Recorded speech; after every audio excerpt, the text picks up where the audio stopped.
오래가는 인생길에 원튼 원치 않던 작은 큰 고난과 어려움이 있습니다. 그럼에도 불구하고 주께서 우리를 천국까지 인도하실 줄 믿습니다. 그래서 우리 모두 주님 다시 오실 그날, 영광의 날, 주님의 얼굴을 배움는 놀라운 기쁨이, 감사가 넘칠 수 있기를 바랍니다. 그것이 주의 은혜인 줄 믿습니다. 저는 여러분들께서 기도해 주셔서 지난 월요일서부터 목요일까지 3박 4일 동안 우리 이장로님과 함께 우리 교단 총회를 잘 다녀왔습니다. 여러분 아신 대로 포항은 2년 전에 큰 지진이 났던 곳입니다. 11월에 지진이 났었어요. 그러니까 2년이 조금 모자라죠. 그 현장은 가보지 못했지만 그 총회를 열었던 교회 로비에 지진 현장의 사진들이 좀 걸려 있었습니다. 무섭대요. 이 벽이 그냥 이렇게 갈라질 만한 땅도 이렇게 벌어지고요. 이게 떨어져 가지고 차를 그냥 확 덮어가지고 2년 가까이 됐지만 아직도 이재민이 90가구가 모처의 체육관에서 지금도 생활하고 있습니다. 뭐 집이라는 게 뭐 금방 지어지는 것도 아니잖아요. 아직도 90가구가 이재민 생활을 하고 있습니다. 저희 총회에서도 개입을 드릴 때 헌금을 해서 마지막 날 마치고 우리 임원들이 포항시에다가 성금을 전달하기도 했는데 아직도 어쨌든 그 아픔이, 상처가 많이 남아 있습니다. 그러니까 함께 기도를 해야 할 줄 그렇게 믿습니다.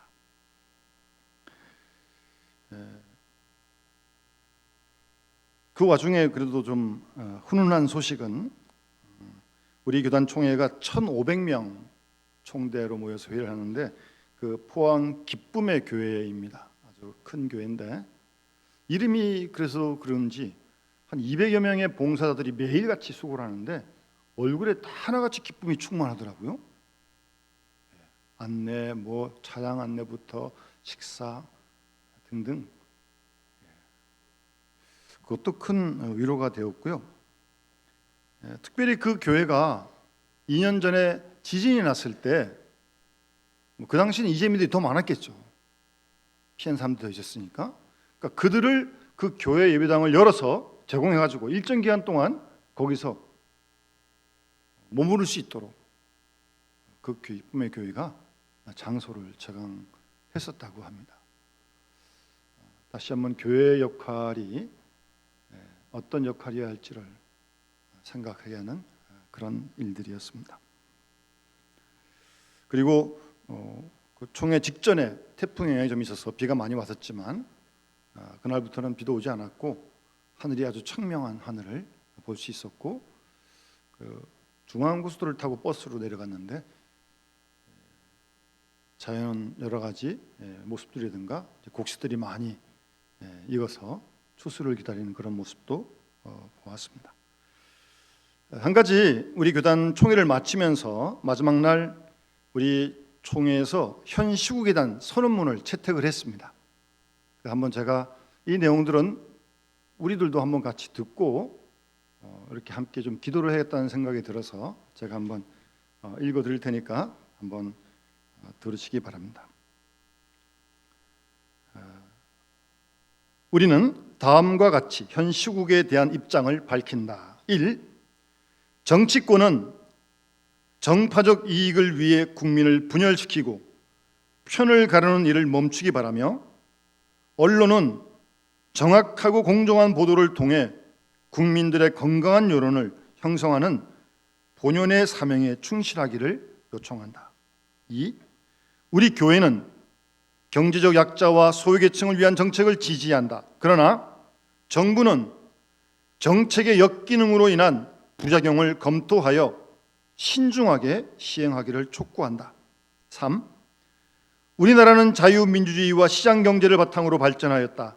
우리 사회가 복지국가를 지향하는 것이 바람직하나 우리의 정치 체제가 자유민주주의가 아닌 방향으로 나아가는 것에 대해서 국민적인 경계가 요청된다. 4. 남북한은 한 민족이며 한 형제로서 통일은 이 시대에 반드시 이루어야 할 우리의 핵심 과제다. 이를 위해 한반도의 평화 통일에 위협이 되는 북한의 핵과 미사일의 문제를 선결해야 한다. 더불어 정부는 지금까지 함께한 자유우방과 긴밀하게 협력하며 통일 정책을 전개할 것을 권고한다. 5. 우리 총회는 동성애는 죄이지만 동성애자들을 배척하거나 혐오하지 않고 사랑으로 포용한다는 입장을 일관되게 견지해 왔다. 이에 정부가 동성애와 동성혼에 대한 정책을 일방적으로 결정하는 것에 반대하며 성윤리와 전통 가정관의 붕괴 및 가정 해체에 대한 우려를 충분히 반영할 것을 촉구한다. 6. 지도자들이 말과 행동이 다르면 지도력을 상실하게 되고 사회를 병들게 하니 국가와 정부를 이끄는 지도자들은 도덕적 결함이 없도록 주의하며 공직자들은 정직하고 성실하게 일하는 사람들이 대접받는 사회를 만들기 위해 노력하기 바란다. 7. 대통령은 국민이 선출한 이 나라의 최고의 지도자로서 존중하는 것이 마땅하다. 대통령은 국민을 통합하는 지도자로서 자신의 입장과 달리하는 사람들도 품고 화합을 이루기 위해 미래지향적으로 힘써 주실 것을 당부한다. 우리 104회 총회 총대들은 무너진 성벽을 다시 쌓아 수치를 면하고자 했던 느헤미야의 마음으로 교회를 세우는 일에 힘쓰며 민족의 동반자로서 한민족에게 위로와 희망을 전하는 예언자의 역할을 감당할 것을 선언한다. 우리는 구한말을 연상하게 하는 작금의 극심한 국론의 분열과 반목을 종식시키기에 힘쓰며 민족의 미래를 위해 하나의 미랄이 될 것을 다짐한다. 이런 내용으로 시국 선언문을 발표했습니다. 기억하시고 같이 우리 함께 기도해 주시면 고맙겠습니다. 여러분, 미국에 백화점 왕이라고 불리는 워너 메이커라는 분이 있습니다. 아주 훌륭한 사업가였던 분인데 이분은 22살의 사업에 투신을 해서 83세까지 아주 열심히 일했던 사업가입니다. 성공했죠. 사람들이 그를 만나서 어떻게 지내십니까? 라고 물으면 이 워너 메이커는 언제나 똑같은 대답을 했습니다. 나는 하나님께 감사할 뿐입니다. 왜냐하면 즐겁게 바쁘니까요. 늘 대답을 그렇게 했답니다. 하나님께 감사하는데 왜냐하면 즐겁게 바쁘기 때문에 하나님께 감사한다고.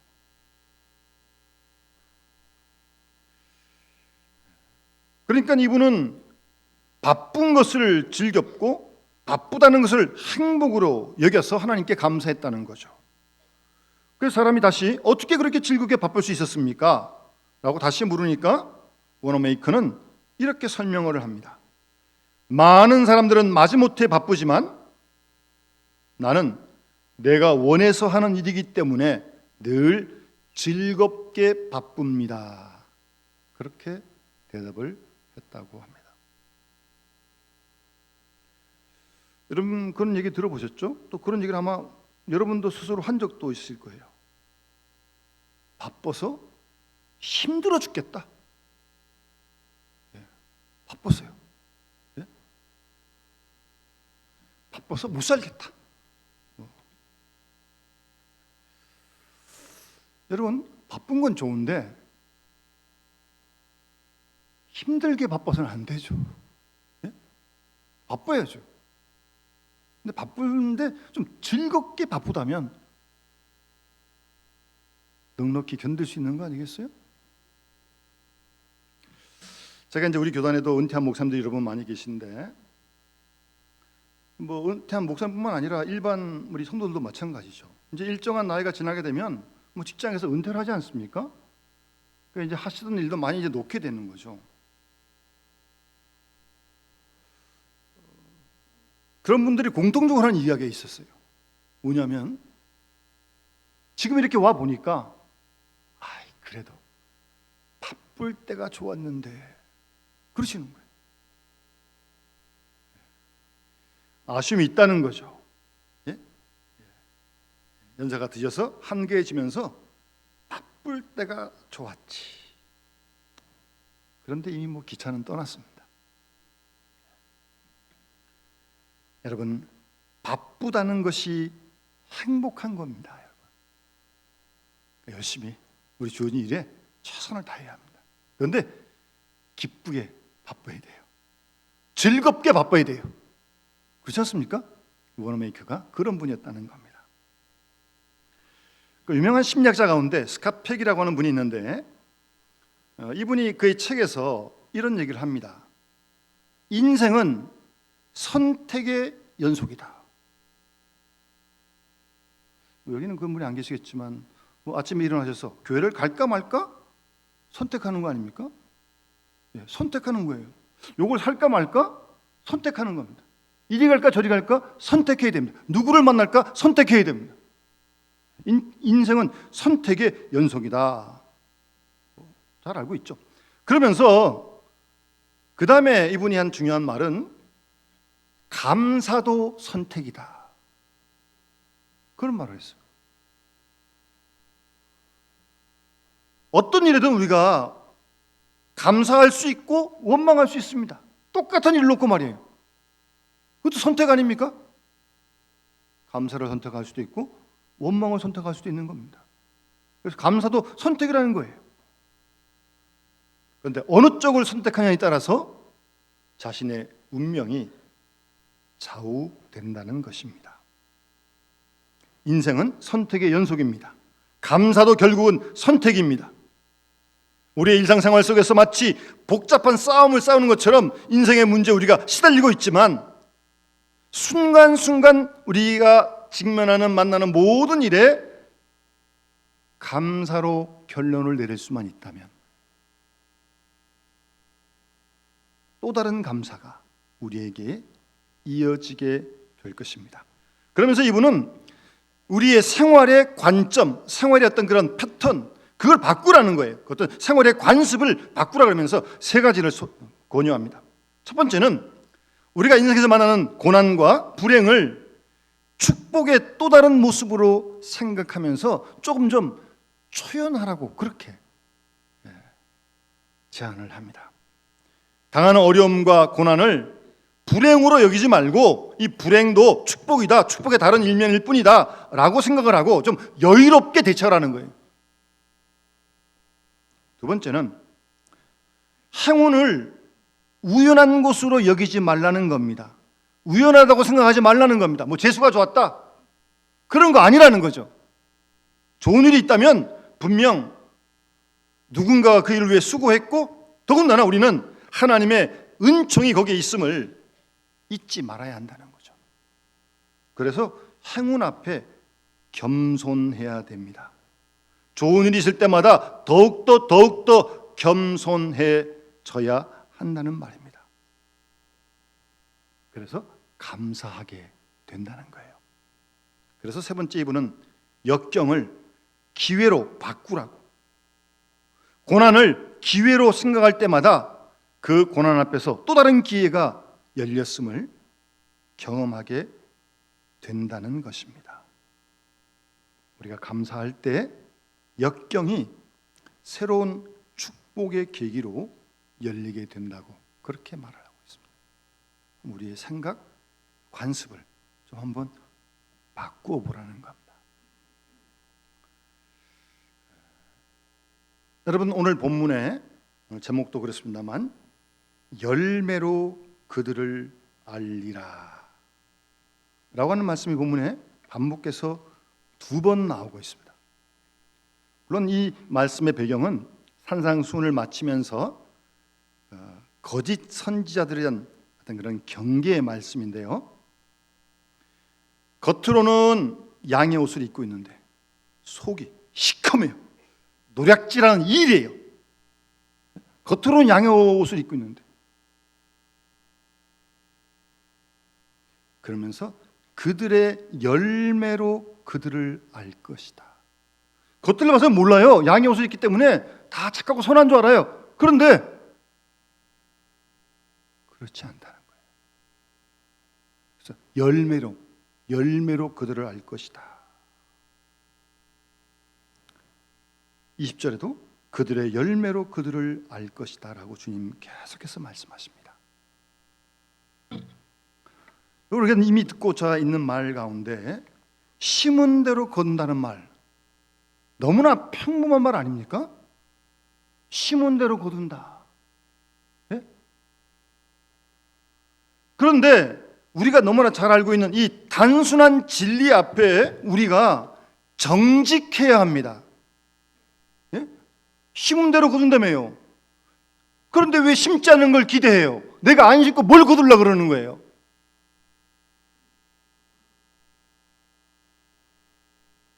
콩을 심으면 콩이 나고 팥 심으면 팥 나는 거 아닙니까? 안 심으면 안 나는 거죠. 뭘 안 심고 뭘 기대하고 있어요. 그런 요행을 바라면 안 됩니다. 여러분들은 여러분들의 주어지는 현실을 어떻게 받아들이고 있습니까? 지금의 이 현실, 이 처지, 이대로를 어떻게 생각하시냐고요? 혹시 벌써 앞에서 내가 심었던 걸 지금 거두어 드리고 있다고 혹시 그렇게 생각해 보셨습니까? 과거에 내가 뿌린 거 오늘 내가 지금 거두고 있는 겁니다. 만고불변의 원칙입니다. 만고불변의 진리예요. 우리는 이 사실을 겸손하게, 정직하게 인정할 수 있어야 합니다.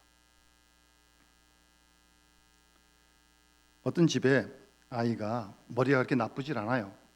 공부를 안 해요. 노력을 안 해요. 그럴 때 늘 답답한 사람이 엄마 아닙니까? 엄마가 이제 야단을 치는 거지. 공부해라. 네? 하면 충분히 실력이 나올 텐데 머리가 또 공부를 안 하는 거예요. 탁달을 하는데 이상하게도 아빠가 매번 가만히 있는 거예요. 네? 좀 한마디 좀 거들어주면 좋을 텐데 끝까지 가만히 있는 거예요. 그래서 엄마가 화가 났어요. 당신 왜 가만히 있냐고 지금. 네? 좀 내가 이렇게 얘기를 하는데 옆에서 좀 거들지 좀. 그랬더니 남편이 뭐라는 줄 아세요? 종자는 못 속여, 딱 그러는 거예요. 자기가 공부 별로 안 했거든요. 할 말이 없는 거죠. 그 종자가 그대로 있다는 거예요. 심은 대로 거둔다. 심은 대로 거둔다. 우린 그 앞에 아무런 할 말 없습니다. 겸손하게 내가 심은 대로 지금 내가 거두고 있는 것입니다. 그리고 우리의 미래는 내가 오늘 지금 여기서 무엇을 심냐에 따라서 우리의 미래가 결정되는 겁니다. 중요한 거죠. 그러니까 미래 걱정할 거 없어요. 예? 정직하게 말씀을 따라 성실하게 뿌리면 귀한 열매를 맺게 될 줄 믿습니다. 따라서 부지런히 심고요, 열매를 거둘 때까지 기다려야 됩니다. 기다려야 돼요. 우리 한국 사람들 급해가지고 빨리 우물가에서 숭늉을 내놓으라 그러니 숭늉이 밥을 해야 숭늉이 나오는 거지 우물가에서 숭늉이 나옵니까? 아주 급해요. 조급해요.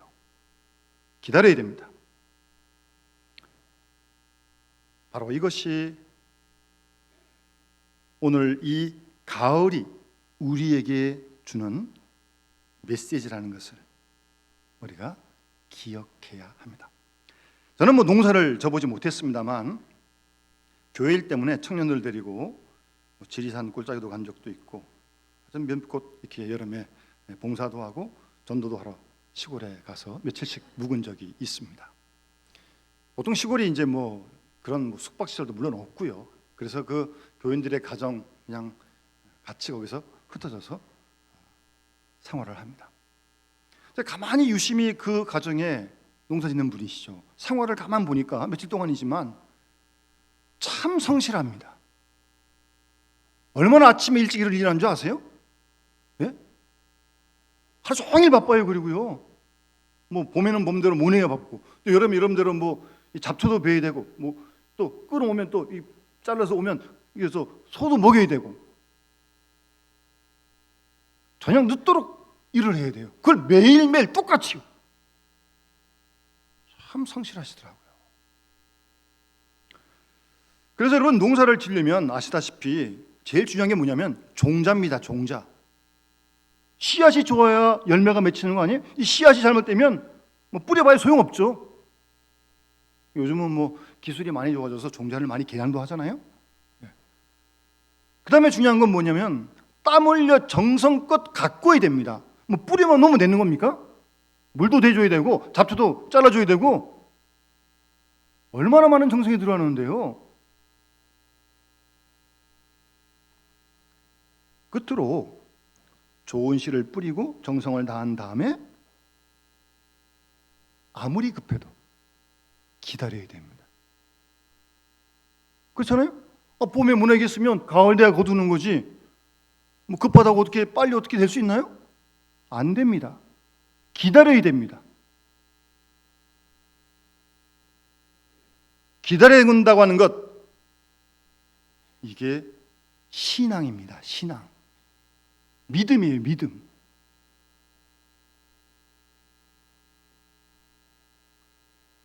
좋은 씨를 뿌리고 가을을 바라보면서 기다리는 사람이 있는가 하면, 어쩌다가 나쁜 씨를 뿌리고 잘못된 싹이 날까 봐 두려워하는 사람, 두 사람 사이에는 엄청난 차이가 있는 것입니다. 역시 농사의 이치는 종자의 문제요, 또 기다림의 신앙입니다. 기다려야 됩니다. 열매를 주실 때까지 기다려야 합니다. 한 사람은 축복을 심어 축복을 거두고, 칭찬을 심어 칭찬을 거두고, 감사를 심어 감사를 거두는가 하면, 어떤 사람은 비방을 심고 비방이 자기에게로 돌아오기도 하고, 똑똑한 것 같지만 남을 속인 사람은 반드시 속습니다. 언젠가는 쏟고 맙니다. 틀림없이. 그게 하나님의 심판입니다. 물론 그런 관계는 당사자 간에 이루어지는 건 아닙니다. 그러니까 내가 저 사람을 속였다고 저 사람이 날 속이는 건 아니에요. 나는 딴 사람한테 속고, 내가 딴 사람을 속였는데 딴 사람이 날 속일 수도 있고, 예? 예. 여기서 잘못했는데 저기서 벌 받을 수 있고.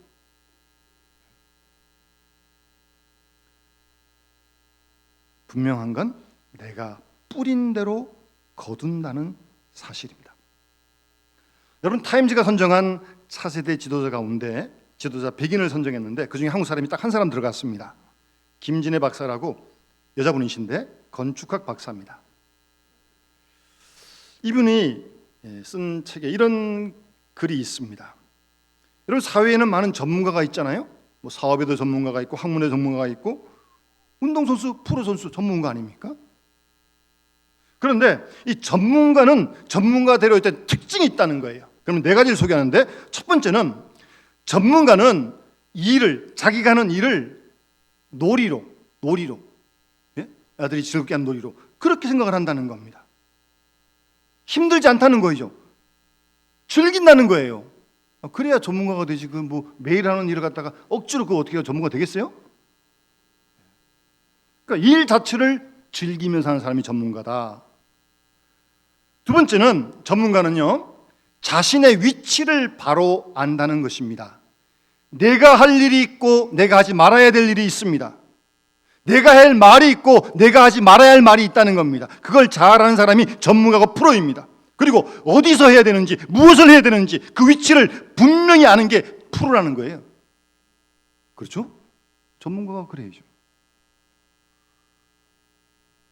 그래서 전문가들은요, 다른 사람들의 일 넓어보지 않습니다. 남의 일 부러워하지 않습니다. 함부로 판단하지 않습니다. 내가 할 일만 하면 되는 겁니다. 그게 전문가입니다. 요즘 사회가 얼마나 다양화돼가지고 내가 어떤 일의 전문가라 해도 다른 부분 모르는 거죠. 그럼 다른 전문가가 또 있는 거죠. 그러니까 말할 필요 없는 거죠. 그게 전문가라는 거예요. 세 번째는 어려운 일을 당해도 절대 당황하지 않는 게 전문가라는 겁니다. 어려운 일이 한번 있을 수 있는 거 아니겠습니까? 그런데 그럴 때도 당황하지 않는다는 거예요. 왜요? 어려움 때문에 새로운 길이 열리게 되니까요.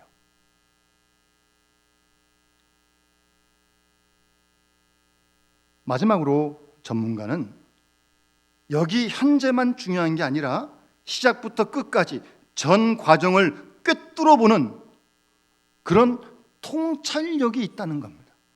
그래야 전문가가 된다는 거죠. 지금 여기에서 일하고 있지만 벌써 멀리 가 있습니다. 저쪽을 바라보고 있어요. 지금 봄에 서 있지만 가을을 바라보고 있습니다. 지금 씨를 뿌리지만 벌써 추수할 생각을 하고 있는 겁니다. 그런 사람이 전문가라는 거예요. 그런 통찰력을 가진 사람, 그렇게 소개합니다. 여러분, 오늘 본문을 다시 한번 보세요. 18절 말씀. 좋은 나무가 나쁜 열매 맺을 수 없습니다. 절대 못 맺습니다. 좋은 나무가 좋은 열매 맺지 왜 나쁜 열매 맺습니까? 거꾸로 못된 나무는 죽었다 다시 살아나도 아름다운 열매 맺을 수 없습니다. 안 됩니다. 그는.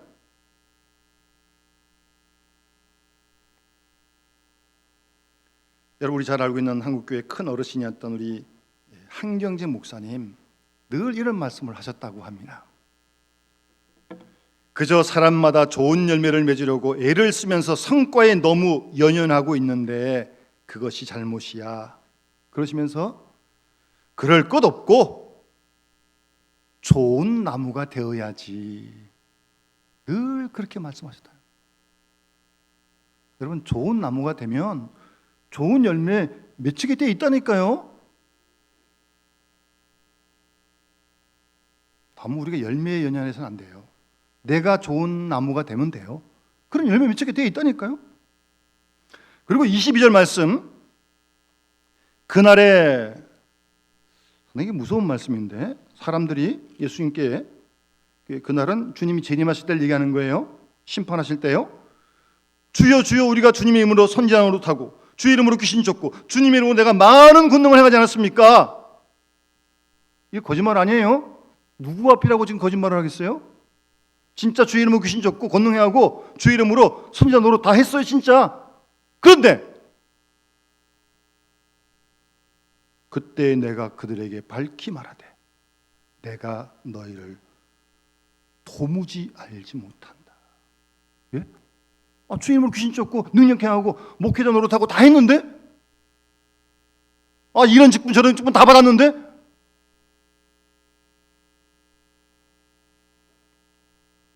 내가 너희를 도무지 알지 못하니 불법을 행하는 자들아, 내게서 떠나가라라고 말씀하고 있습니다. 여기서의 그때는 지금 이 세상의 때를 얘기하는 게 아니에요. 주님이 재림하실 때를 말씀하시는 거예요. 우리는 가끔씩 이런 원망을 합니다. 아니, 하나님 살아계시면 저렇게 잘못한 사람 왜 가만 놔두냐고, 왜 선하게 사는 사람이 왜 어려움을 겪냐고, 이게 하나님 살아계신 증거냐고, 그렇게 불만을 터뜨릴 때가 많아요. 당장에 어떤 결과가 없다, 심판이 없다고요. 주님의 심판은 물론 이 땅에서 있을 수도 있지만, 여기 본문에서 말씀한 주님의 심판은 주님의 재림 시에 하시는 마지막 때의 최종 종말로 된 심판을 말씀하시는 거예요.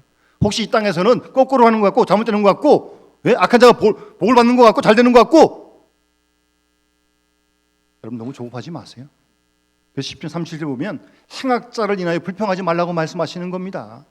다 쇠잔할 거예요. 주님 심판대 앞에서 주님 재림하실 때 분명히 심판하십니다. 그날을 말씀하시는 거예요.